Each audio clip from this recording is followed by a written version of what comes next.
Dia vavakantsika eo an'izany tenin'Andriamanitra izany sy ny fanatitra izay natolontsika ho azy. Hiaraka hivavaka isika zany. Anao Jehovah ô ny dera, anao ny aja, anao ny voninahitra mandrakizay.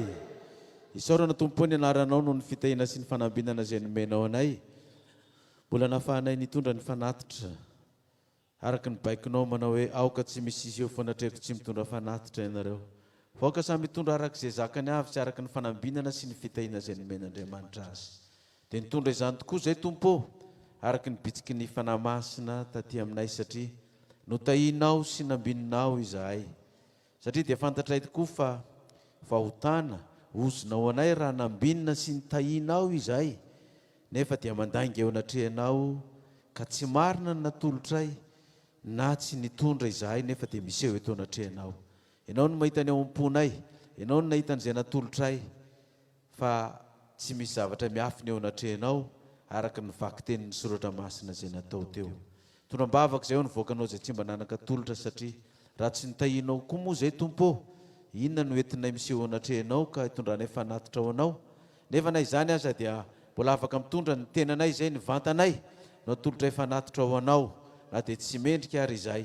Ka dia ho tahinao indray izay amin'ny herinandro vaovao manomboka amin'ity volana Jolay ity, dia hirotsaka amin'ny tafotafo ny fitahinao ho an'ny vahoakanao marina sy mahatoky rehetra. Ka dia hiravoravo ao ny anjely rehetra any an-danitra any sy ny fanahy masina satria mbola mahita vahoaka marina manana finoana ary mahatoky amin'izao fotoana izao. Dia mitenena ny alalan'ny vaky tenin'ny soratra masina ary Jehovah fa mihaino indray izahay. Anaran'i Jesosy, amen. Dia manasa antsika ary mba hamonjy toerana. Amin'ny anaran'i Jesosy Kristy ilay tompony tompo sy mpanjakan'ny mpanjaka no iarabanantsika rehetra. Distrika ny Avaradrano faharoa, vory maro dia maro eto, kianjan'ny lasora ity. Efa tsy ombentsika intsony ty toerana ty fa dia mivoninahitra Andriamanitra raha marotsika zao. Tena fa mijory any ambavady eny ny sasany efa tsy mahita toerana intsony ary ato moa dia efa feno. Ngamba dia efa mila toerana malaladalaka indray raha hanao distrika satria ny chef distrika l'olona Stanislas, izy manko ny chef distrika. Mba mitsangana kely ianao Andriamatoa chef distrika. Efa tsy ombenareo intsony ty Andriamatoa chef distrika fa tokony jery toerana kelikely noho ity ihany re zao ny fandehany. Jerety izy. Ka dia mahafinaritra mahita antsika voakan'Andriamanitra amin'izao fotoana izao. Izay no ela fa andehantsika hiroso amin'ny hafatra. Androany dia raha vakintsika ilay perikopantsika ao marika toko faharoa ao. Marika toko faharoa ny andininy 17. Marika toko faharoa ny andininy 17 ka hatramin'ny 20. Lohateny moa dia hoe nanotazany mpianatra ny salohim-baly tamin'ny sabata sy naniniana ny fariseo azy. Dia hoy izy eo amin'ny andininy 17 nitondrantsika ny fanazavana sy ny 20. Ary hoy izy taminy, ny sabata no natao ho an'ny olona fa tsy ny olona ho an'ny sabata. Koa dia tompon'ny sabata ny zanak'olona. Tompon'ny sabata ny inona? Zanak'olona. Ny tompo zanak'olona. Tompon'ny sabata. Inona zany ny andron'ny tompo? Tsy latsinainy, tsy talata, tsy larobia, tsy lakamisy, tsy zoma, tsy lahady, fa inona ny azy? Sabata ny andron'ny tompo. Ny sabata no atao ho an'ny olona fa tsy ny olona ho an'ny sabata. Inona moa ny dikan'izany? Andro inona zany androany zao? Andro sabata. Dia ty sabata ty zany natao ho antsika. Dia itsika no manamasina n'inona? Sabata. Fa tsy ny sabata no manamasina antsika eto. Hoe zay tsy tonga mivavaka amin'ny sabata dia tsy hanamasina anareo za andro sabata. Fa itsika no maninona ny sabata. Zay zany natao hoe ny sabata natao ho an'ny olona. Sabata zany natao ho antsika mba ho hamasintsika. Fa tsy hoe ny sabata no manamasina antsika. Inona ny antony? Hanamasina ny sabata antsika sy andron'izy io sabata io. Andron'ny tompo, izy io tompo. Jesosy Kristy tahaka an'izao natao anatin'ny kibony hazan-drano 3 andro sy 3 alina. Io zany ilay tompon'ny sabata. janak'olona tompon'ny sabata iresaka momba ny sabata zany tsika satria zay ny perikôpa androany misy loolona hotokanana ariva misy diakona ho tokanana dikan'izany raha loolona tsy mitandrina ny sabata hotokanana ve paster alfa lohan'olona zany ozy izy fa tsy loolona raha diakona tsy mitandrina sabata hotokanana ve sa tsy hotokanana inona indray zay tsy tokanana ozy izy paster alfa fa maankona ny olona diakon'olona zany rehefa tsy mitandrina sabata diakon'olona ka tsy tokanana zany ka andeha ary tsika resaka ny sabata io satria efa niala avy any Egypte tsika zay 2020 taona de misy zanakitsika avy taty teraka taty an-dalana tsy malala marina hoe inona moa zany atao hoe sabata fa de hoe vavaka sabata zay satria dadanay sy mamanay mivavaka amin'inona sabata dre ny antony dina zany dikany sabata tsisy idiranay zany any amin'ny dadanay sy mamanay no resaka zany tsisy ainay zany nandray azy zany hoe zaza teraka taty an-dalana zany tsy mbola malala an'izany fa de hoe nanaraka fotsiny de efa miroso ny dio any amin'ny tany kanany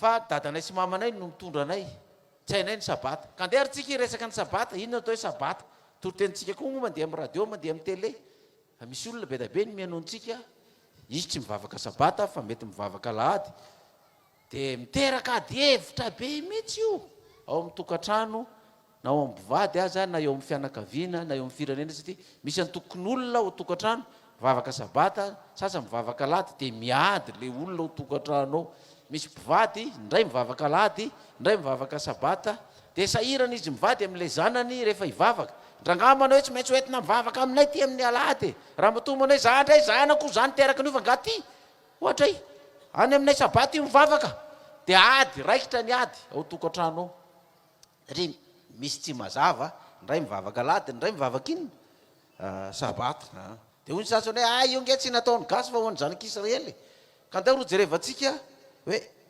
inona moa dikany hoe sabata ary taiza no nanomboana zany fivavahana tamin'ny sabata zany tsika ato anatiny mety efa may fa ro zanakitsika ireo sy ny olona hafa mety tsy afantatra fa tsara mba mameriny desina ihany tsika perikôpantsika amin'ny Genesis toko faharoa Genesis toko faharoa andiny voalohany ka hatramin'ny fahatelo de vita ny lanitra sy ny tany zay rehetra ho aminy ary tamin'ny andro fahafito de vita an'Andriamanitra ny asa efa nataony ary dia nitsahatra tamin'ny andro fahafito izy tamin'ny asa rehetra zay efa nataony ary Andriamanitra nitaha ny andro fahafito sy nanamasina azy satria tamin'izany no nitsara an'Andriamanitra tamin'ny asany rehetra zay noforonony tamin'ny nanaovany azy ny atao hoe sabata zany eto rehefa vita an'Andriamanitra namoronana an'izao tontolo zao tamin'ny andro fahaenina de ny andro fahafito izy tsy nanao famoronana intsony fa nitsahatra zany hoe dikany hoe sabata azafady tsy mbola sabata moa zany resantsika hoe andro fahafito dikany hoe andro fahafito zany de andro fitsaharana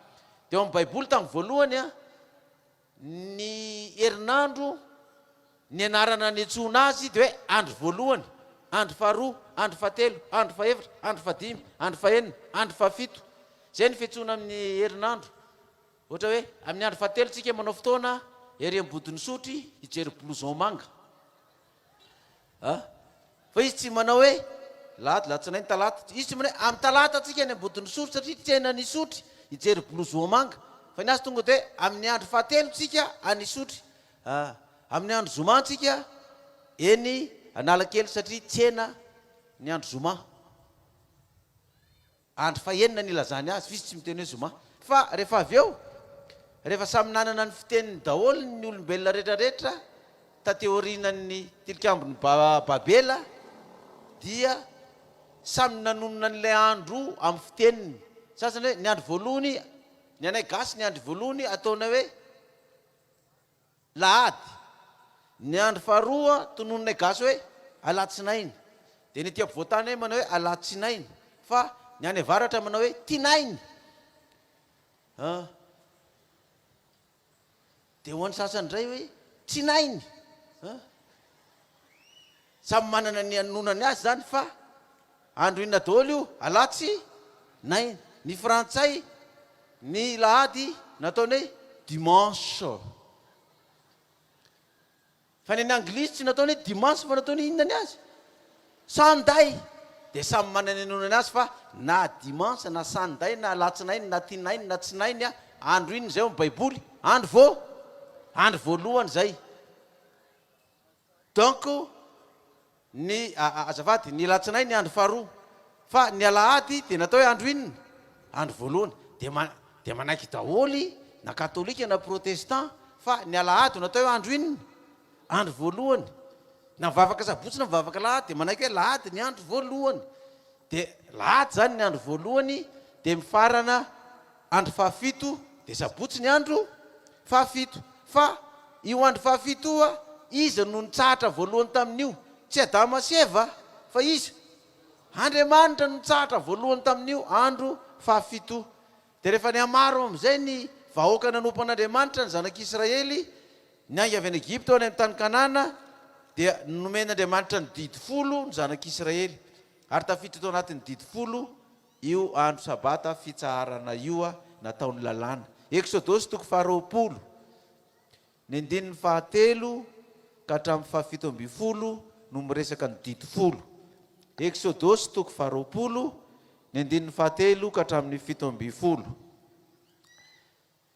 lohateny eo dia hoe nanomezan'Andriamanitra ny didy 10 Exodosy 20 Genesis Exodosy didy voalohany andininy 7 aza manan'Andriamanikava fa izaho ihany didy faharoa andininy 4 ka hatramin'ny 9 aza manao sarin-javatra voasikitra ao anao na ny mety hoendriky ny zavatra zay any amin'ny lanitra ambony na zay ty ambanin'ny tany na zay any amin'ny rano ambanin'ny tany aza mikoky eo anatreny aza manompo azy fa izaho Jehovah Andriamanitra ao dia Andriamanitra saro-piariko mamaly ny eloko ny ray amin'ny zanaka hatramin'ny zafiafy sy ny zafitalika dia amin'izay mankalahy nefa kosa mamindra fo amin'ny olona rivo mandimby izay tiaka amin'ny tandrina ny didiko didy 7 andininy 7 aza manonona foana ny anarany Jehovah Andriamanitra ao fa tsy ataony Jehovah tsy manatsiny zay manonona foana ny anarany didy 7 andininy 9 hatramin'ny 12 mahatsiarova ny andro sabata hanamasinana azy enemana ny hosanao sy anaovanao ny raharanao rehetra fa sabata ny Jehovah Andriamanitra ao ny andro 7 ko aza manao raharaha akory ianao amin'izany na ny zanako lahy na ny zanako vavy na ankizy lahinao na ankizy vavinao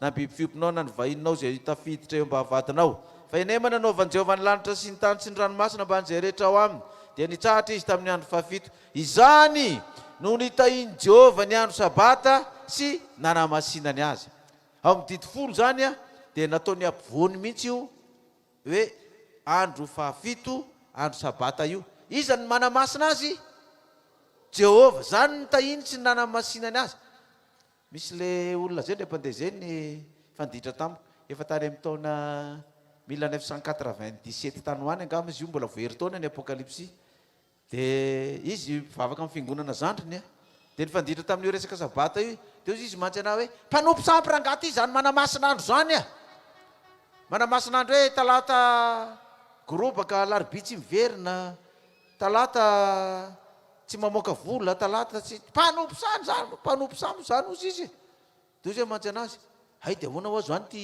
Exodosy 20 andininy 12 teo hoe enemana anaovan'i Jehovah ny lanitra sy ny tany sy ny ranomasina mba an'izay rehetra ao aminy dia nitsahatra izy tamin'ny andro 7 izany nitahiny Jehovah sy nanamasinany andro sy nanamasinany nitahiny Jehovah ny andro sabata sy nanamasinany azy dia ahoana zany hoa io ay ny anay sy Jehovah ny fiantsoana iny io fa Elohim ny fiantsoana eny io dia le Elohim nareo zany oha tsy nitaha sy nanamasina ny andro sabata fa manompo sampy samy manana finoana fa ny anay dia nenay ihany fa rehefa very zay dia avelao very ihany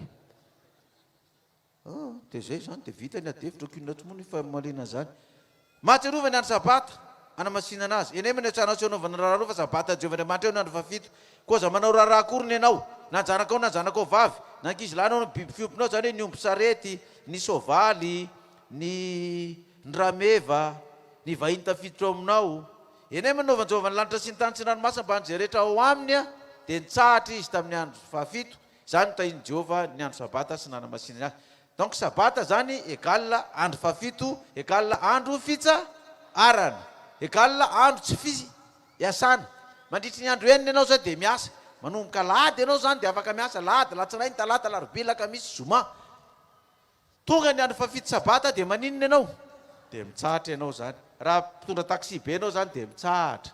Raha mpivarotra ianao zany dia mitsahatra. Raha mpiasa tany ianao zany dia mitsahatra. Raha mpiasa birao ianao zany dia mitsahatra. Raha mpianatra ianao dia ny asanao zany mianatra dia mitsahatra. Rehefa tonga ny andro sabata zany. Raha mpianika azo ianao dia mba mitsahatra koa tsy mianika azo rehefa tonga ny andro sabata. Zay mahay ny dikany hoe mianika azo moa zany dia malala, fa zay tsy malala dia eritrereto hoe mianika ambony hazo isanandro izy zany. Dia rehefa sabata izy efa tsy maninona intsony zany, tsy mianika hazo, indrindra fa bois de rose ny hazo fiakaranao isanandro. Dia mitsahatra ianao zany. Arakarak'izay asanao ao zany, mpanao asa tanana ianao dia zay. Fa Jehovah no efa naninona tamin'izany ozy izy, mitsahatra tamin'izany andro fahafito izany. Zay koa zany mampatonga ny zanakitsika rehefa tonga ny andro sabata dia hoentina mivavaka, fa tsy alefa mandeha milalao eran'ny tokotany eny, na mandeha manao baolina, na mandeha manao kapisily, na mandeha manao basket, na manao volley, na manao tennis, na manao inona, fa lasa mandeha mivavaka fa andro enina ny nesany. Zany hoe mandritry ny andro enina zany tsika tena baikona mihitsy hoe miasa tsika mamelombady aman-janaka, fa rehefa tonga ny andro sabata dia maninona? Mitsahatra. Izay zany atao hoe sabata, andro fitsaharana, andro fahafito, ary sabata no iantsona azy. Ka inona ary ny tsy azo atao rehefa tonga ny andro sabata? Dia hojerevantsika ny fanazavana ny sabata aty amin'ny testamenta taloha, ny azo atao sy ny tsy azo atao. Dia hojerevantsika indray ny fanazavana amin'ny andron'ny Kristy. Ahoana indray ny sabata, dia inona ny azonao atao, dia inona ny tsy azonao atao. Dia hojerevantsika aty amin'ny andron'ny apôstôly hoe inona ny azo atao amin'ny andro sabata, inona ny tsy azo atao, ary hatramin'izao vaninandro iainantsika izao. Anderintsika jery kely ny karazana sabata alohan'ny idirana amin'izay. Misy karazany firy ny sabata resahan'ny baiboly, misy firy ny karazany.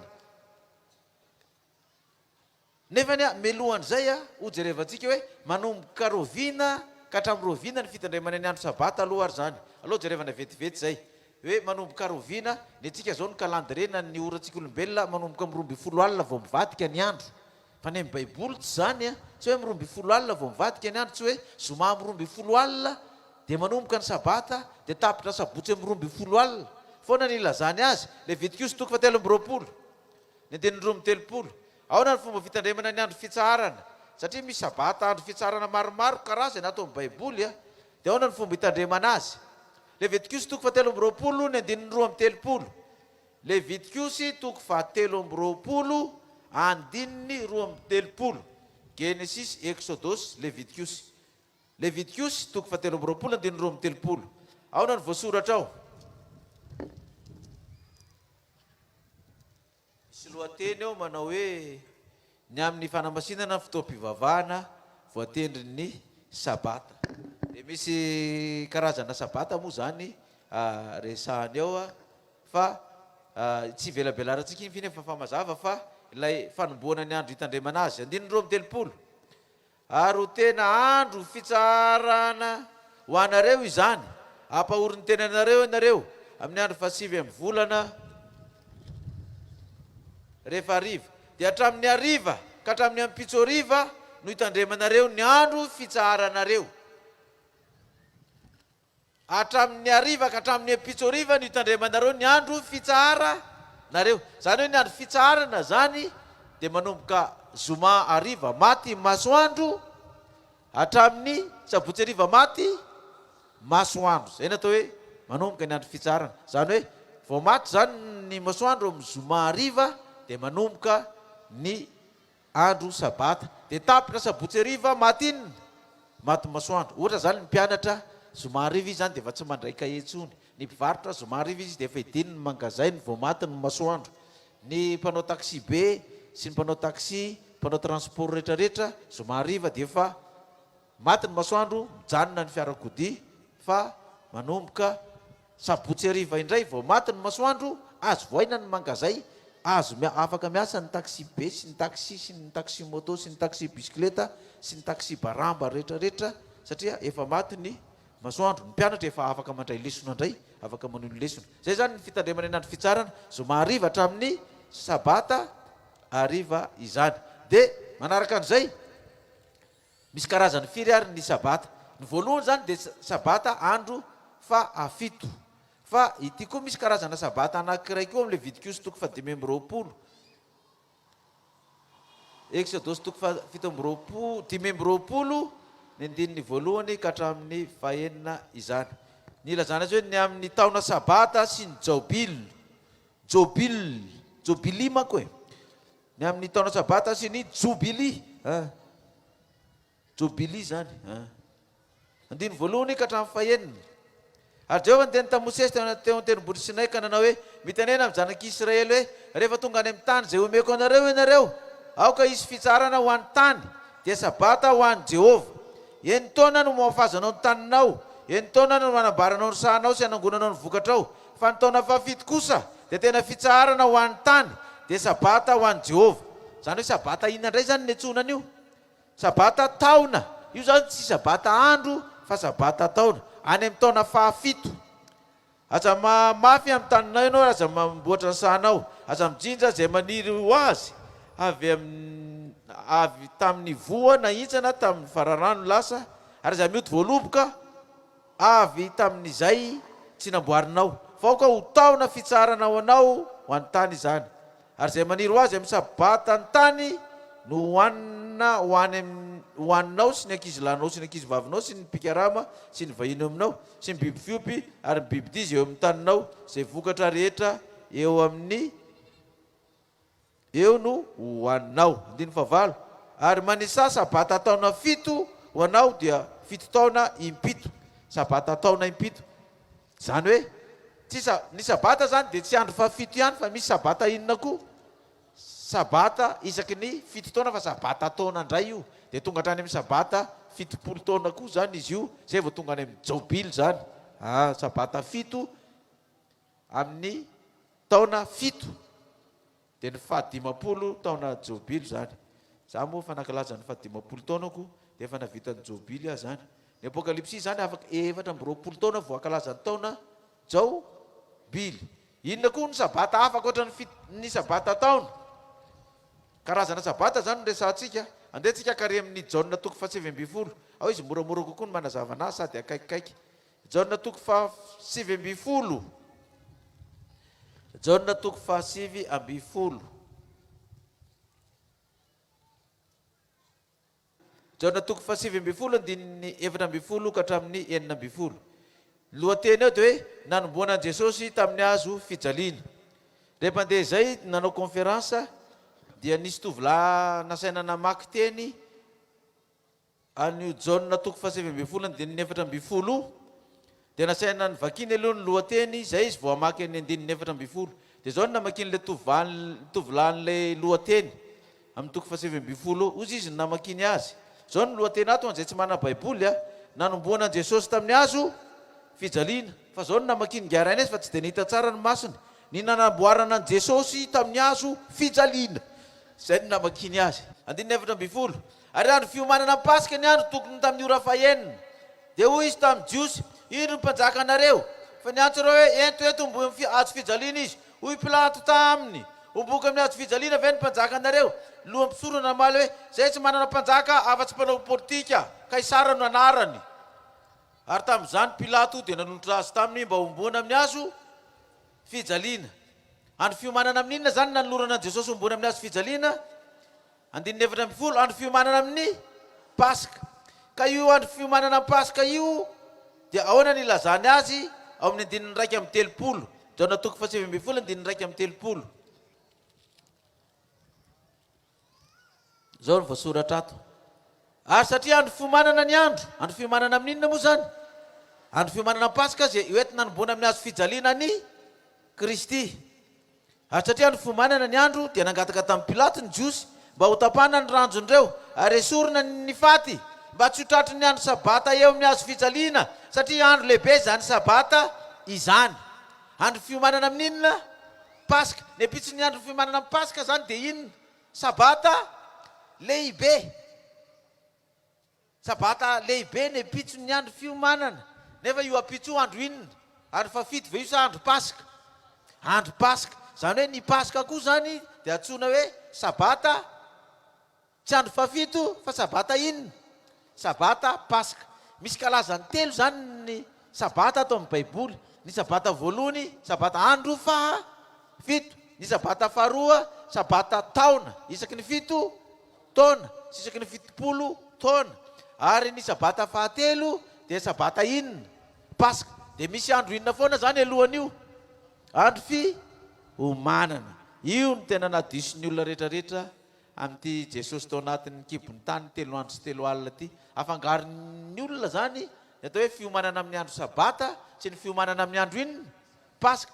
Ka ny olona sasany raha hoe fiomanana amin'ny andro sabata dia fa andro fahafito daholo ny ao an-tsainy, nefa kay misy fiomanana amin'ny andro sabata fa sabata paska izany. Zay zany karazana sabata atao amin'ny baiboly. Fandahorantsika ijery amin'izay hoe ahoana ary ny fomba baikon' Jehova amin'ny fomba fitandremana sabata io teo amin'ny zanak'Israely.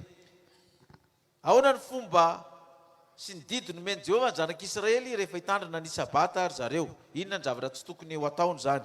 Exodosy 7:5-30, andiny voalohany ka hatramin'ny 7. Exodosy 7:5-30, andiny voalohany ka hatramin'ny 7. Exodosy 7:5-30, ny andiny voalohany ka hatramin'ny 7. Exodosy andiny voalohany ka hatramin'ny 7. Nilazany Mosesy ny didiny Jehova sy ny amin'ny tandremana ny sabata sy nanaovana tabernankely ary ny zavatra naterin'ny olona nanaovana azy.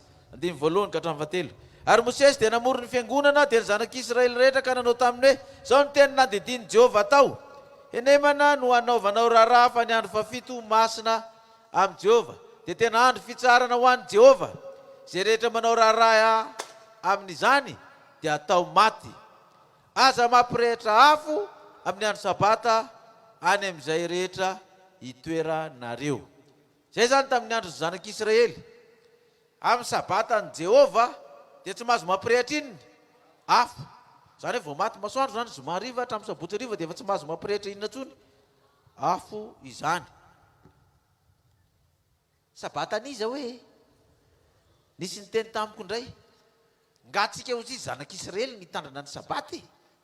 Io nge tsy an'ny zanak'Israely, tsy atsika malagasy, fa natao an'izy rery ihany io, natao an'ny zanaky Israely. Fa io sabata ny zanak'Israely. Toy izay mantsy anazy, mba omeo anary ny toko sy ny dinina amin'ny baiboly misy milaza fa ny sabata dia any zanak'Israely, sabata ny zanak'Israely. Dia ozy izy hoe io izy ka natao ny zanak'Israely hoe ay ene natao anazy io, fa aiza milaza fa hoe sabata ny zanak'Israely. Aniza ny sabata? Any Jehova. Tompony sabata ninona? Ny zanak'olona. Fa maninona moa ny zanak'Israely zany nasaina nitandrina zany tamin'izany. Nga ny Moabita, ny Babilonianina, ny Filistina, ny Sirianina, ny Jebosita sy ny Kananita sy ny zanakalika rehetrarehetra. Nga zany manompo an'i Jehova. Manompo an'i Jehova ve zany sa tsy manompo azy? Izy ihany ny firenena manompo an'i Jehova tamin'izany. Ny zanak'Israely. Dia nomen'Andriamanitra ny didy 10. Ka ny aza mamono olona, ny aza mangalatra, ny aza mijangajanga sy ny sisa ve? Natao ny zanak'Israely rery ihany ve izany? Sa natao ny firenena rehetrarehetra? Dikan'izany, matoa zany ny zanak'Israely tamin'izany nomen'Andriamanitra baiko, dia satria izy ny firenena nanompo an'izy, nanompo an'Andriamanitra. Aza mampirehitra afo amin'ny andro inona? Fa zay rehetra mampirehitra afo izy ka tsy mitandrina sabata dia atao maty tamin'izany. Dia andao ary tsika ijery kely olona anankiray tamin'ny zanak'Israely. Ohatra nanao an'izao ty olona anankiray ty, tsy tsara nga tsy ampitahorona an'izany, fa nga zay baikon' Jehova any koa dia tsy maintsy arahana daholo.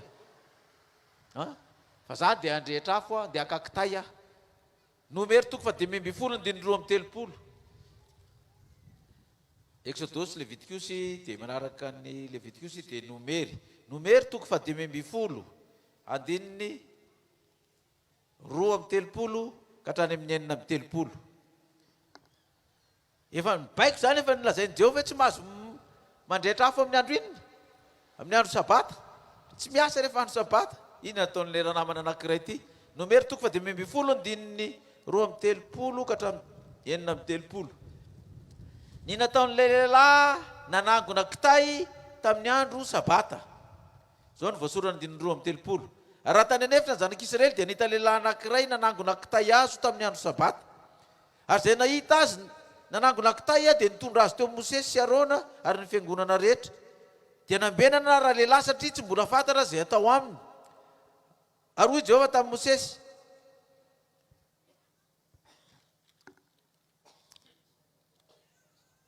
atao maty tokoa izany lehilahy izany, itorabato azy eny ivelany ny tomby ny fiangonana rehetra. Dia namoaka azy eny ivelany tomby ny fiangonana rehetra ka nitorabato azy ka maty izy. Dia arak'izay nandiny Jehovah any Mosesy. Ary zay nahita azy nanangona kitay dia nitondra azy teo Mosesy sy Arona ary ny fiangonana. Dia nambenana lehilahy satria tsy mbola fantatra zay atao aminy. Efa fantatra zany ny didy manao hoe tsisy mahazo maka kitay amin'ny andro sabata, tsisy mahazo mandrehitra afo. Dia le tovolahy ty mety tovolahy matanjaka be ngamitra hoe zarangaka kitay fataovy zay ataonareo ah. Fa nareo koa milay koa zay koa mba miseho milay aka kitay zay fataovy zay ataonareo. Iny tokoa ngiarainy naka kitay samboriny olona izy. Fa tsy fantatra hoe atao ahoana ty satria mbola tsisy didy manao hoe zay tratra maka kitay ary dia atao inona. Fa hoe zay mandrehitra afo dia atao maty. Fa le naka kitay ary dia io izy naka kitay fa mbola tsy nandrehitra afo atao ahoana. Dia hozy Mosesy andao aloha ny taniny Jehovah inona no atao amin'io. Ity lehilahy ty dia mibaiko ny Jehovah avoa izy dia atao inona. Toray vato fitsaram-bahoaka ery ivelan'ny tanàna. Tamin'izany zany dia efa nisy fitsaram-bahoaka. Fa ny fitsaram-bahoaka baiko avy any amin'izy, avy any amin'ny Jehovah. Le baiko fitsaram-bahoaka toram-bato teny ivelan'ny tanàna zany raha namana. Fa naka kitay tamin'inona? Tamin'ny andro sabata. Zanak'Israely io zany tsy misy miresaka ny Babilôna zany na tia Madagasikara fa ngano ny gasy tamin'izany mbola nanompo an'i Jehovah. Fa ny zanak'Israely tamin'izany. Dia tohizantsika indray inona koa ny tsy azo atao rehefa tonga ny andro sabata? Nehemia 7 dia 9:30. Inona indray tsy azo atao rehefa tonga ny andro sabata? 9:30.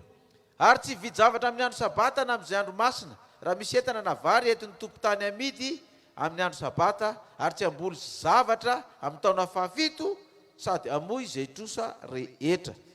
Zay zany zanak'y rehefa tonga ny taona fahafito dia efa tsy mamboly ianao zany. Fa rehefa tonga ny andro sabata dia tsy mividy inona ozy izy, tsy mividy zavatra rehefa tonga ny andro sabata. Mbola be da be ny apokalipsy rehefa ririnina ohatr'izao mbola misotro dite vao mafana sy mofo gasy alohan'ny vavahana aty am-piangonana rehefa sabata ny andro. Sasany indray le mirava atoandro iny dia mbola mihinana mangahazo sy akoho saosy amin'ilay mpivarotra kely eo rehefa mirava sabata satria tsy nitondra sabata. Tsy nitondra sakafo manko azafady fa tsy hoe tsy nitondra sabata. Mbola be da be ny apokalipsy dia manao fotsy sy manga mbola mividy zavatra. Sasany le mpandeha zay nisy sabata dia alohan'ny idirana any am-piangonana zany mividy zavatra zareo dia nandalo dia ozy izy le zanany tenin'le mama, iny pastera mama tonga dia le dite tamin'le kopy iny sakafo tonga dia natsipony tary amin'ny tany aingana le izy. Natsipony aingana le aiza ozy izy matren'le zanany iny tamy any izy tsy mijery le mamany ary io aingana ny kafe sy le anina ozy izy.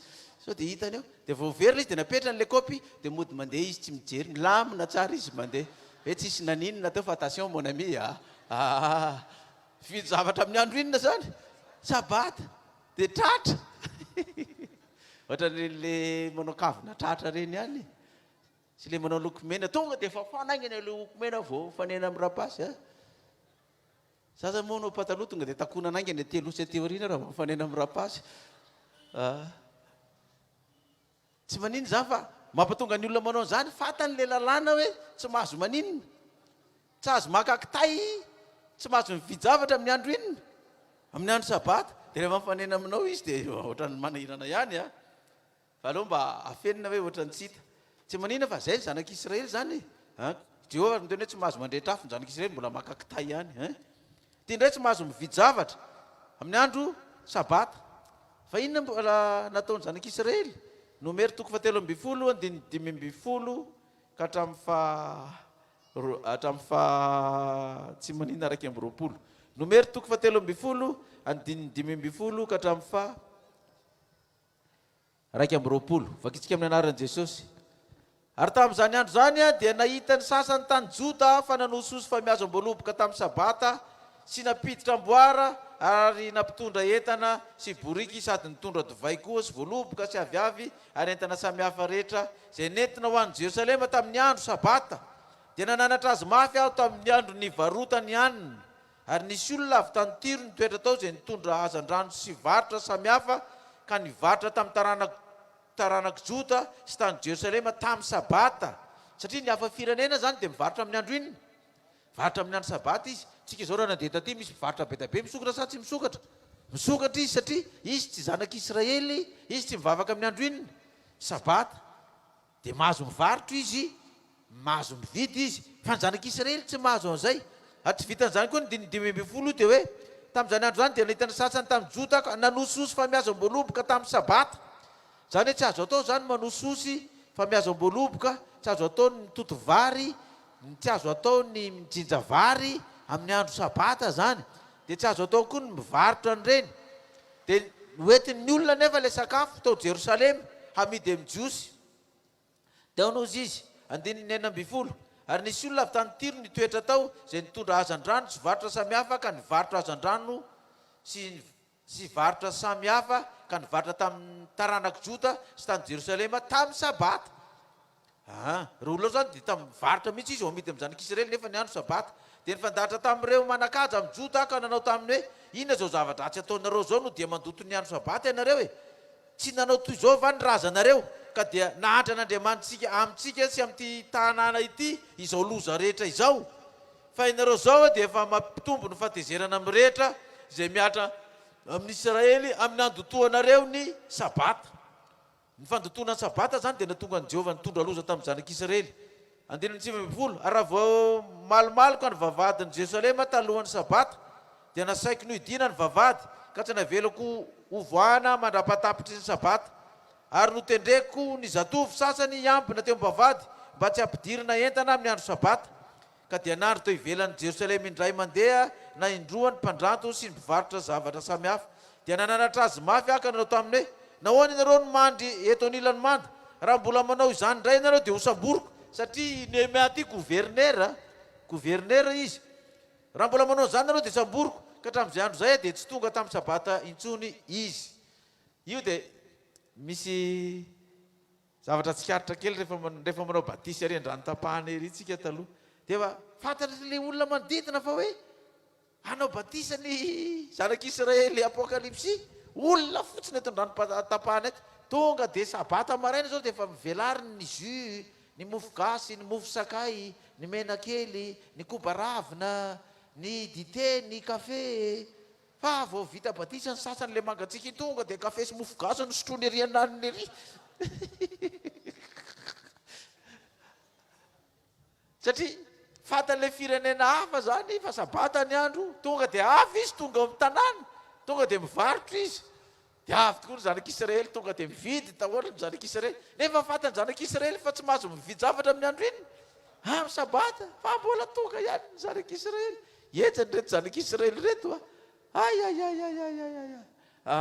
amaranantsika azy Jeremia 7:12 Jeremia 7:12 ina koa ny tsy azo atao rehefa tonga ny andro sabata fa kitsika manomboka ny 9 ka hatramin'ny 13 Jeremia 7:12 ka hatramin'ny 13 ny amin'ny amasinana ny sabata zao nolazain'i Jehovah tamiko mandehanaka mitsangana amin'ny vavadym-bahoaka dia ilay fandehanan'ny mpanjaka ny Joda miditra sy mivoaka ary eo amin'ny vavady rehetra eo Jerosalema ka lazao amin'ny olona hoe eno nareo ny tenin'i Jehovah ry mpanjaka ny Joda sy ry Joda rehetra ary nareo mponina reto eto Jerosalema sy izay miditra amin'reto vavady reto le tenin'i Jehovah zany dia lazaina amin'ny président république ny ministra ny gouverneur ny préfet sy ny vahoaka rehetrarehetra atao Jerosalema zany 12 zao no lazain'i Jehovah tandre mifananareo ka aza mitondra entana amin'ny andro sabata ary zay mampiditra entana amin'ny vavadin'ny Jerosalema ary zay mitondra entana mivoaka avy amin'ny tranonareo amin'ny andro sabata na manao raharaha akoriny fa amasino ny andro sabata arak'izay efa nandidiko ny razanareo nefa tsy nihevitra izany na ningilana ny sofiny fa nanamafy ny hatony mba tsy haino na inoanatra tsy mahazo mitondra inona koa zany efa andro sabata ny zanak'Israely tsy mahazo mitondra harona misy vary zany rehefa tonga ny andro sabata tsy mahazo mibata bafla koa rehefa tonga niny ny andro sabata, tsy mahazo mitondra gitara rino gitara basy eny ambony moto rehefa tonga ny andro sabata satria inony zany entany zany tonga de vatanao fotsiny zany noentina rehefa tonga ny andro sabata fa tsy iny raha iny zanak'Israely zany mbola nitondra mofo baolina ihany izy rehefa sabata, mbola nitondra nem ihany izy rehefa sabata, tondra akoto saramaso izy, tondra enombotsy voanjobory ihany izy rehefa sabata, tsisy zay tsy metiny mahafiaty kozy izy zanak'Israely ohatran'izany zavatra nisy tamin'ny zanak'Israely. Ka inona koa ary no atao rehefa zay zany ny zavatra tsy azo atao, fa ina ary no tokony atao rehefa tonga ny andro sabata da tsika ho ao amin'ny Deutéronomia toko fa 9. Inona ny tokony ataon'ny zanak'Israely rehefa tonga ny sabata? Mandeha makaiza moa ny zanak'Israely rehefa tonga ny sabata zany? Makao ampiangonana, anao inonao izy. Dasa aloha alohan'ny jerevantsika ity Deutéronomie toko fa 9 ty andao jerentsika vetivety. Tantara faharoa toko fa 7 andiny 12 sy 20. Tantara faharoa toko fa 7 andiny 12 sy 20. Ny vavaka nataon'ny Solomona. Toy izany navitan'ny Solomona trano Jehova sy ny lampanandriana, asany nataon'ny Solomona lavorary avokoa izay rehetra efa voahevy ny atao tao an-tranon'i Jehova sy tao an-dapany. Andiny 20. Ary Jehova niseho tamin'ny Solomona noho ny alina ka nanao taminy hoe efa reko ny fivavakao ary efa novidiko ho ahy ity fitoerana ity ho trano fanatera mpanatitra. Efa novidiko ho ahy ity trano ity atao fitoerana fanaterana inona ozy izy? Fanatitra. Rehefa tonga ny sabata zany de lasa ianao makany amin'ny tempoly, ka io trano tempoly namboarina io de efa novidian'i Jehova atao fanaterana inona ozy izy?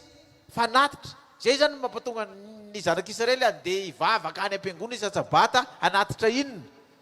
Anatitra fanatitra. Verina amin'izay tsika ry amin'ny Deutéronomie toko fa 9 ary ny andininy 9 tapany faharoa sy ny 17. Ny trano hivavahana zany isaky sabata de atao fanaterana inona? Fanatitra. De zany mampatonga ny fiangonana rehetrarehetra na katolika na protestant na vavaka sabotsy na vavaka laty na judaisme na boudisme na kristianisme na scientisme rehetrarehetra de manao fanatitra daholo rehefa makany am-piangonana. Deutéronomie toko fa 9 andininy 9 tapany farany sy ny 17 no vakitsika zany de amitsika tsy lany ny fotoana. Ary eo ka tsisy isy eo foana tsy mitondra fanatitra eo anatrehan'i Jehova, fô ka samy anatitra zay zakany avy araky ny fitahiany Jehova Andriamanitra ao izay nomeny anao. Aza mandeha makany am-piangonana any zany tsy hitondra fanatitra, fa ny tranon'i Jehova atao fanaterana inona? Fanatitra. Kanefany ao ka samy anatitra zay zakany avy araky ny fitahiany Jehova Andriamanitra ao zay naninona? Zay nomena anao.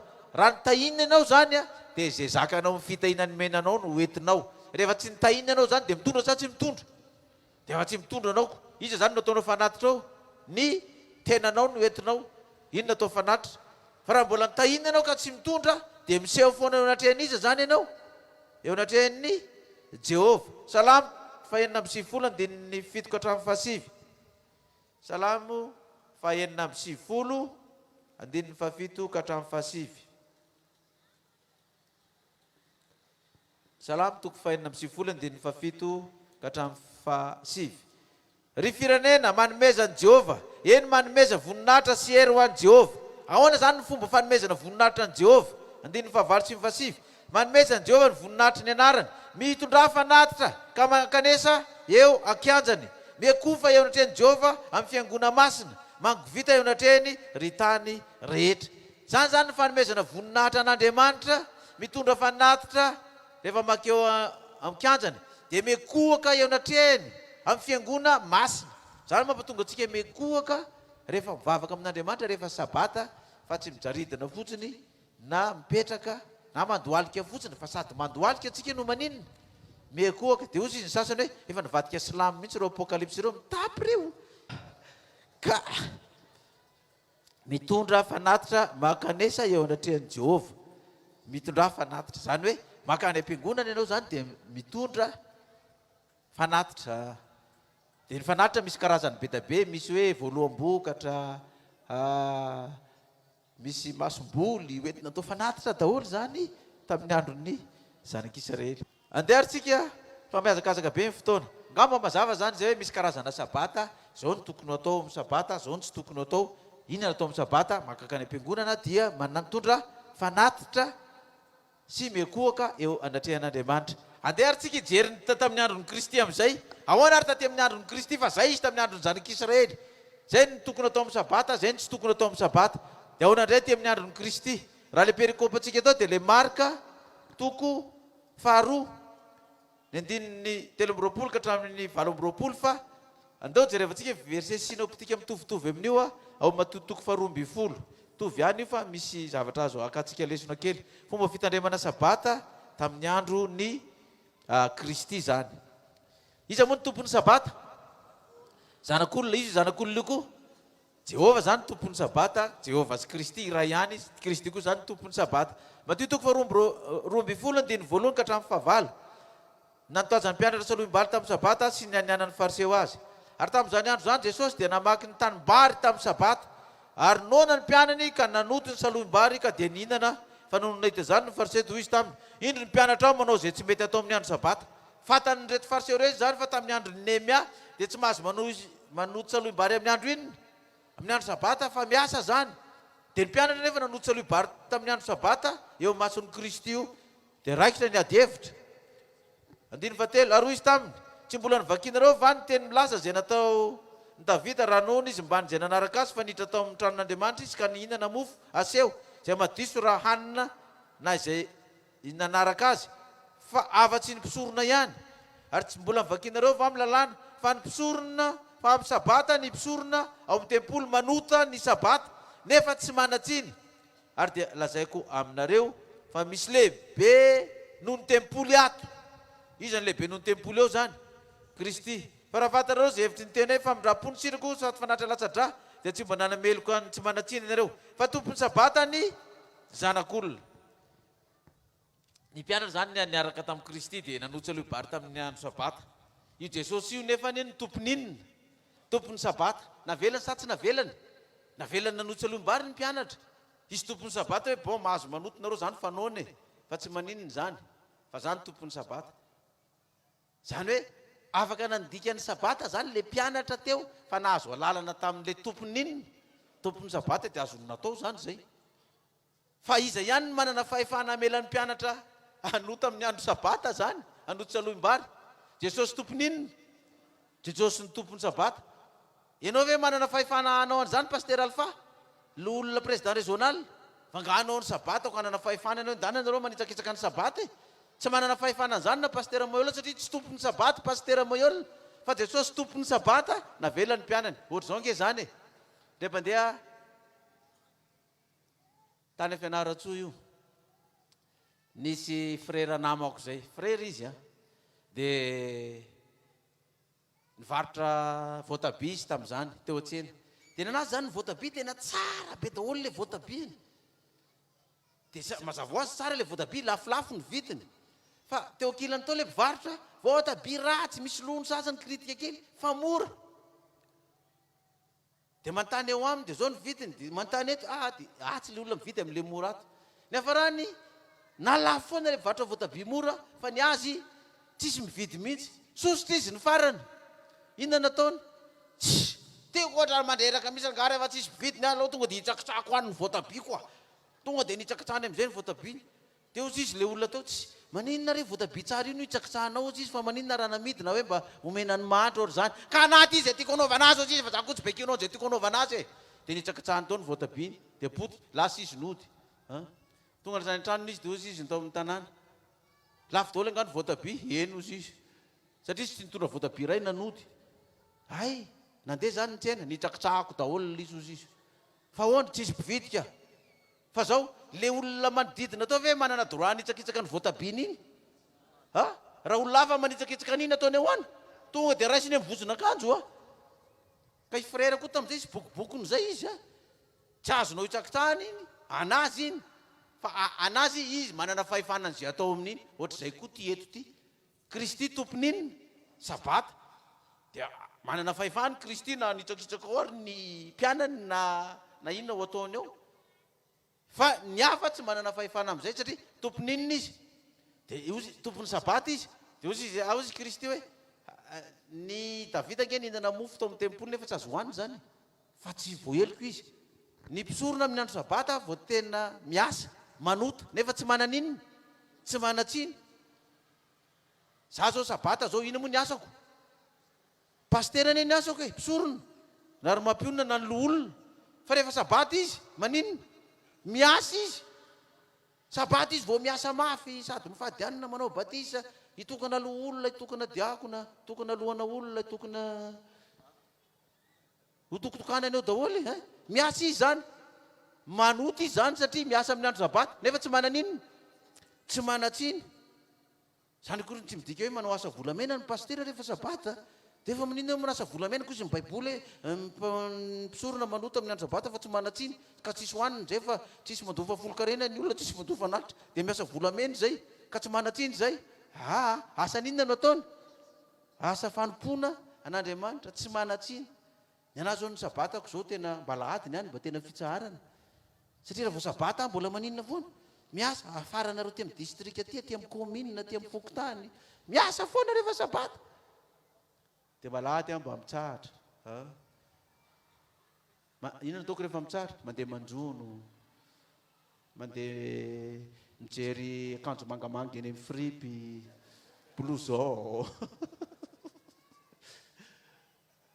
sorona manota amin'ny andro sabata nefa tsy manatsiny hijery anankiray koa tsika mitovitovy amin'io ihany zavatra nataon'i Jesosy zany aty amin'ny mikisaka kely tsika amin'ny Luka toko 17 Luka toko 17 lakilaky tsika efa fotoana koa rangaha dia miazakazaka be mihitsy izy ty Luka toko 17 manomboka ny 4:7 ka hatramin'ny 9:. Luka toko 17 ka hatramin'ny 9:. Ary ny mpanapaka ny sinagoga dia tezitra satria Jesosy nanasitrana tamin'ny sabata dia namalaka natao amin'ny vahoaka hoe enemana no azo anaovan-draharaha koa avy eo sitranina amin'izany fa tsy amin'ny andro sabata marina ve ny azy andro enina nanaova ninona raharaha fa tsy amin'ny andro sabata ka aza ampiasainareo amin'ny andro sabata Jesosy fa rehefa andavanandro nareo mitongava hivavahana fa tsy amin'ny sabata fa namaly azy ny tompoka nanao hoe ry-piatsara velatsy moa tsy samy mamany omby na ny boriky ny ala amin'ny finanam-bilona amin'ny sabata avy anareo ka mitondra azy isotro rano koa ty vehivavy zanaky Abrahama ity zay efa nifatorany Satana izao 20 taona zao moa tsy tokony vana ho afaka zany fatorany zany amin'ny andro sabata va izy aminareo izy tsy mamany ny omby nareo na boriky nareo hoentinareo misotro rano amin'ny andro sabata ka ty olo ty ve dia tsy tokony ho zay ho afana amin'izao aretina nahazo azy zao ina moa ny sariny zany amin'izao fotoana zao tsika koa nge manana omby sy boriky ampisotrotsika rano rehefa amin'ny andro sabata itômobile tsika io ny omby sy boriky io moto tsika io sabata tsika mampisotro rano azy any amin'ny varotra lasantsy vidy lasantsy amin'ny andro sabata somary efa maty masoandro iny any ny vidy lasantsy efa sabata fa maninona raha atao alohan'ny maty masoandro dia efa mividy ny lasantsy ny tômobile sy ny moto rehetrarehetra fa tsy efa andro sabata vao ampisotrona sasany sabata maraina vao milahatra lasantsy eriananina ry mampisotro omby sy rameva amin'ny andro sabata zany dia be kritika ny olona rehefa misy fahadisoana kely atao amin'ny sabata nefa izy ary mba manao adisoana amin'ny andro sabata indra koa anankiray amaranantsika azy fa ny fotoana moa mandeha dia mandeha ao amin'ny Jaona toko 5 Jaona toko 5 tsika ilay etsiky ny rano tao Betesda Jaona toko 5 ny andininy 2 ka hatramin'ny 9:20 no vakitsika ary nisy fary any Jerosalema eo akaiky ny vavadin'ny ondry izay atao amin'ny teny Hebreo hoe Betesda misy fialofana 5 tao ny nandriany marary maro ny jamba ny mandringa ny maty ila ary nisy lehilahy anankiray tao izay efa narary 70 taona raha nahita azy mandro Jesosy ka nalala fa efa toy izany ela izy dia hoy izy taminy teo sitrana va ianao ilay marary namaly azy hoe tompoko raha etsena ny rano eny ambony manambola dia tsy mba misy olona mitondra any nefa raha mandeha aho dia ny olona efa fen'ny fiangonana ka tsy tafiditra mihitsy aho zay izy zany raha zava-misy amin'izao any ambony manambola mako mampetsika rano foana izy any felasora ro mbola tsy napetsika rano ny azy fa ny azy ohatrany ranomasina ny azy napetsehany tao sasany rano nanoso no apetsehany ranony fariny aiza moa le ria varabaratra ry masay ilay marano namaly azy hoe tomboka raha etsehana ny rano dia tsy mba misy olona mandroboka eto amin'ny fary nefa raha mandeha aho dia misy olo kafa misosoka eo alohako hoy Jesosy tamin'ny mitsangana eto ny fandrianao ka mandehana ary niaraka tamin'izay dia sitrana raha lehilahy ka nitondra ny fandriny dia lasa nandeha ary sabata izany andro izany dia hoy ny Jesosy tamin'ilay efa sitrana ha oragaty sabata ny andro ka tsy mety raha mitondra ny fandrinao ianao fandrina superposé io zany fa raha lehilahy namaly azy hoe ilay nasitrana any nanao tamiko hoe ento ny fandrina superposé anao ka mandehana ka manino moa ny superposé no entinao le fianakaviako no matory eo ambony fa zany matory eto ambany zay no mampitonga anazy superposé eto daholo zay mianakavy miandro rano maninona zany miandro rano mihetsika ary eo nantany azy hoe izy moa izany lehilahy zany zay nanao taminao hoe eto ny fandrina superposé anao ka mandehana fa ilay sitrana tsy nahalala azy fa niala teo Jesosy satria nisy vahoaka betsaka teo rehefa afaka zany dia hitan'i Jesosy teo kianjan'ny tempolo raha lehilahy ka hoy izy taminy indro efa sitrany ianao asa manoto antsony fandrahoanjonao zay raha tsy nony teo dia lasa raha lehilahy ka nanambara tamin'ny jiosy fa hoe hay ve Jesosy ny nanasitrana e ary noho izany ny jiosy dia nanenjika ny Jesosy satria nanao izany tamin'ny andro sabata Jesosy namaly ka nanao hoe ndraiky miasa manandraka ankehitriny ary zaho kosa miasa nefa vao maika nitady hamono azy ny jiosy tsy nono namaniny amin'ny sabata ihany fa nolazany koa fa Andriamanitra no rainy ka nanao ny tenany hitovy amin'Andriamanitra izy vao maika nanenjika azy izy satria nanao an'izany tamin'ny sabata Jesosy tomponinona azony Jesosy atao ve zany miasa amin'ny andro sabata sa tsy azo e nefa lalàna mana hoe andro enina no esahanao fa ny sabata fafito dia andro fi tsara na tsy hanao raharaha akory ianao na zanakao lahy na zanakao vavy fa Jesosy tompony sabata miasa izy rehefa sabata ampisorona miasa sabata tsy manatsiny ity lehilahy ty ny teneny andana bataony superposé andana mody bata superposé izy ino ty ataonao ty ngazo atao mitondra entana amin'ny andro inona amin'ny andro sabata le natsitrana any tena hoe batao ny entana tezitra ry zalahy reto tsy noho ny nilazany Jesosy fa izy dia avy amin'Andriamanitra ihany fa nilazany namaniny amin'inona koa ny sabata fa famindra-pony no sitrako fa tsy fanatitra inona ozy izy alatsadra zao nge nidikan'izany raha tonga moa zany ny sabata enao efa tsy mahandro sakafo tsy mamelona afo tsony amin'ny andro sabata dia mitondra sakafo anao makaty manoto inona zany ianao nidikan'izay maloto saloim-bary ianao zany satria ianao tsy mifady hanina dia sabata ve tsika dia tsy bata bafla zany dia inona ny feo eno eto raha tsy asiana inona eto bafla sono mandramange zao asoroko ty raha misy eninareo feoko zany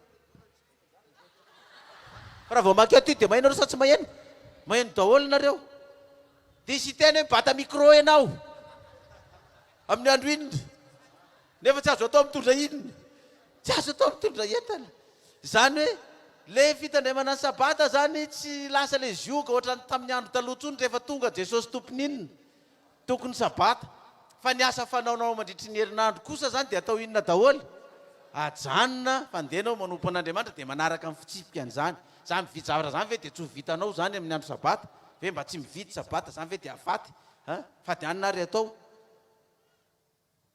dia tahak'izay zany tiany Jesosy mitondra entana lera namana tena araky ny lalàna tsy azo atao mitondra inona entana fa tonga Jesosy nivahany zany hoe famonjena ny sitrako raha ohatra ve ty rangaty io vonjena dia superposé ny tavely eo dia tonga any an-trano io zany dia mbola atolo amin'ny tany any izy nefa ao an-trano misy parasy misy kongona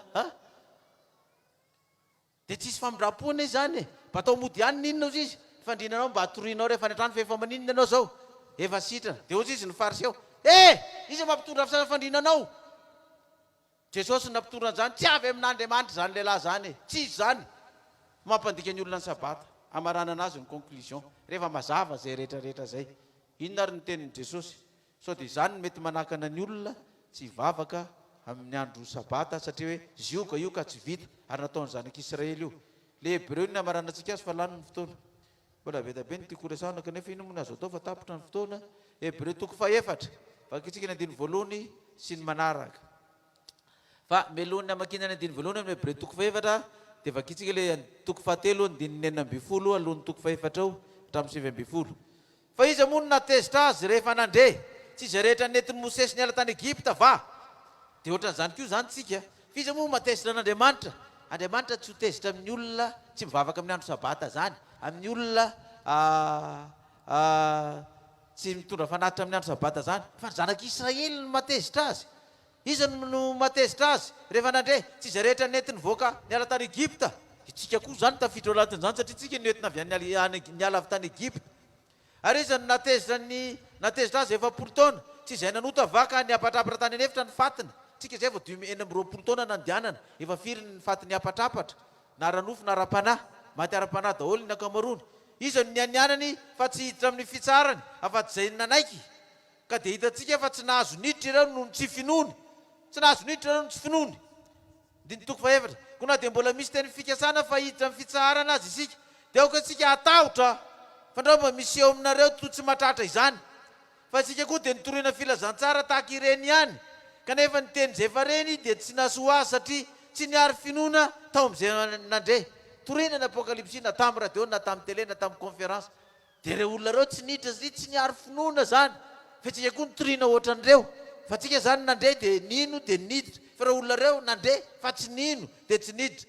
Fa tsika zay nino niditra tamin'izany fitsarana zany araka ny voalazany hoe toy ny anianako tamin'ny fatezerako hoe tsy hiditra amin'ny fitsarako mihitsy izy na dia vitatra amin'ny nanorenana zao tontolo zao aza ny asa fa nilaza andro fahafito izy eo amin'ny teny anankiray arak'izao Andriamanitra nitsahatra tamin'ny asany rehetra tamin'ny andro fahafito. Zany Andriamanitra mihitsy zany nitsahatra voalohany dia mbola nomenantsika koa zany dia hoy izy hoe andiny fadimy miary amin'izao koa tsy hiditra amin'ny fitsarako mihitsy izy koa satria mbola hiditra eo ihany ny sasany. Ary zay nitoriana filazantsara tamin'ny voalohany dia tsy niditra noho ny tsy finoana. Mbola misy olona hiditra koa zany fa ireo nitoriana tamin'ny voalohany ireo na eny fa tsy niditra ka raha hoe tsy niditra reny zay tsy midika hoe tsy hiditra ny hafa teoriana tahaka antsika tateoriana zay mbola tsy nafeny 20 taona ny tato na 5 taona niditra satria nitoriana ny filazantsara tamin'ny voalohany dia tsy niditra noho ny tsy finoana. Kanefa na dia tsy nino ary reo hoe zany bata zany nataon'ny zanak'Israely dia zao nilazany azy dia nametra andro anankiray indray izy na dia efa ela toy zany azy milaza ao amin'ny Davida hoe anio araka ny voalaza hoe anio raha henony feony anareo aza manamafy ny fonareo hoe za bata zany ny zanak'Israely fa tsisy tsony zany e, tsisy ilana ny zany tsony e. Ndiny favalo fa raha Josoana no miazo fitsarana dia tsy mba nilaza andro hafa izy taorianany zany. Zany hoe tsy nisy fitsarana latsinainy na talata na larobina lakamisy na zoma zany tsisy an'izany. Ndiny fasivy koa dia mbola misy sabata fitsarana ho an'ny olon'Andriamanitra ateoriana ny azo fijaliana na dia efa niakatra any an-danitra ary Kristy. Koa dia mbola misy sabata fitsarana ho an'ny olon'Andriamanitra. Inona ny sabatan'Andriamanitra? Andro fafiry, andro fafito. Fa izay miditra tamin'ny fitsarany dia izy koa nitsahatra tamin'ny asany tahaka an'Andriamanitra tamin'ny azy. Inona ny tsara an'Andriamanitra tamin'ny andro fafiry? Ka zay miditra amin'ny andro fitsarana zany dia manao tahaka ny nataon'izy, tahaka nataon'Andriamanitra. Ka aoka tsika zoto hiditra amin'izany fitsarana zany fa ndra hisy olona latsaka amin'ny tsy finoana tahaka izany koa aoka tsika azoto hiditra amin'izany.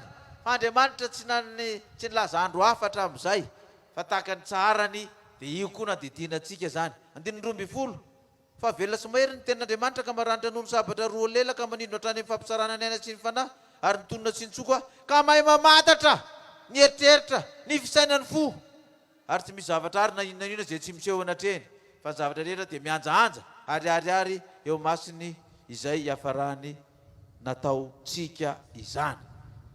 Koa satria mbola hiditra eo ihany ny sasany ary zay niditra zay nitoriana filazantsara tamin'ny voalohany dia tsy niditra noho ny tsy finoana dia nametra andro anankiray indray izy na dia efa ela toy izany aza milaza ao amin'ny Davida hoe anio araka ny voalazany teny hoe anio raha henony feony ianareo aza manamafy ny fonareo.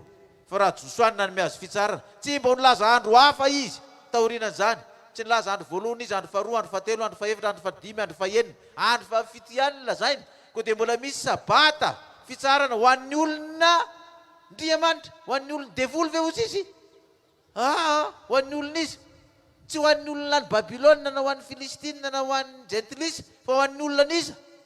Io sabata fitsarana io zany ho an'ny olon'Andriamanitra ka zay miditra tao amin'ny fitsaharany dia izy koa nitsahatra tamin'ny azy tahaka an'Andriamanitra tamin'ny azy. Ka aoka isika koaka tsika azoto hiditra amin'izany fitsarana izany fa andrao isy olona lasaka amin'ny tsy finoana tahaka izany dia zany tsy momba nyity toerana ty satria efa mazoto miditra amin'ny andro inona tsika zany fitsarana dia me voninahitra ilay mpanjakan'ny mpanjaka tapitra ny fotoana tsangana hivavaka iaraka hivavaka tsika nefa milohan'ny hivavahana dia voakiko amintsika ny voalazan'ny Jehova ato amin'ny Isaia toko fa 4:80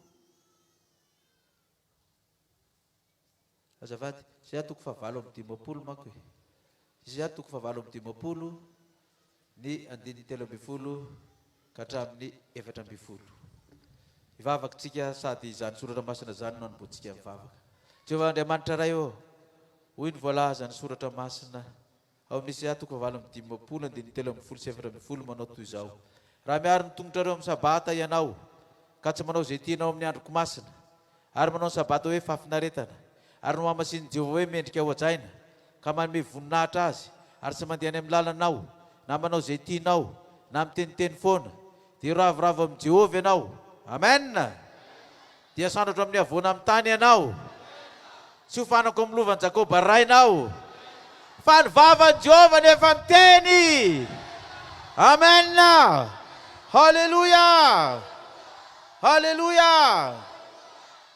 hoy ny soratra masina hoe fa tahaka ny lanitra vaovao sy ny tany vaovao izay ataoko no aharitra eo anatrehako i Jehova dia toy izany no arahitany taranaka-reo ary isaky ny voaloham-bolana sy isa-tsabata dia ho avy ny nofo rehetra ekoako eo anatrehako ho Jehova any amin'ny lanitra vaovao sy ny tany vaovao izay ataoko ho ianao Jehova tompony maro ka ireto voakanao reto ane dia tsy eto tany any no ekoaka sy tarina ny sabata eo anatrehanao fa hatreto ka hatrany amin'ny lanitra vaovao sy tany vaovao anao ne ny dera sy ny haja sy ny voninahitra mandrakizay da io mivoakanao mba tsy ho latsaka amin'ny tsy finoana tahaka an'izay tsy nino an'izany ka tsy mba hita ny lanitra vaovao sy tany vaovao fa mba hanana finoana tokoa izay dia ekoaka eo anatrehanao isa-tsabata eo amin'ny lanitra vaovao sy ny tany vaovao anao ne ny dera sy ny haja ny voninahitra mandrakizay ny anaran'i Jesosy amen